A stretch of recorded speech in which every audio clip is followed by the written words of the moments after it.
In this question, we're going to try to determine the number of hours a student should study for maximum effectiveness.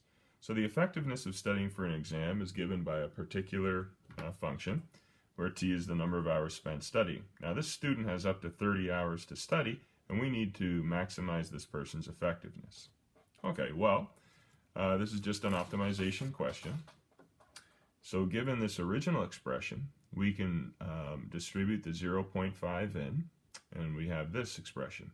Now we know the derivative of 5 with respect to t is 0, and the derivative of 0.5t e to the negative t over 20 with respect to t can be determined by using the product rule. Derivative of the first, which is 0.5, times the second, plus the first, which is 0.5t, times derivative of the second. In other words, e to the negative t over 20 times the derivative with respect to t of negative t over 20, which is negative 1/20. So when we have two terms here, we can common factor out 0.5 e to the negative t over 20, and we have this times 1 times negative 1 over 20t. So when we set this equal to 0, we have to realize that e to the negative t over 20 can never equal 0 because the base isn't 0.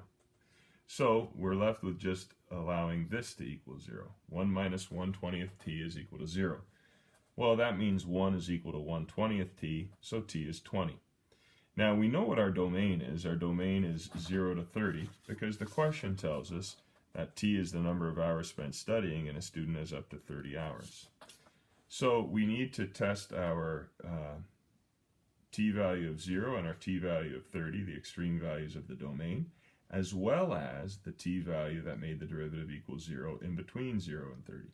So testing 0, 20, and 30, just plugging the numbers into the original formula, we get efficiency values or effectiveness values of 5 and 8.68 and 8.35. Well, since this is the greatest number, we can say that maximum effectiveness will occur if the student studies for 20 hours.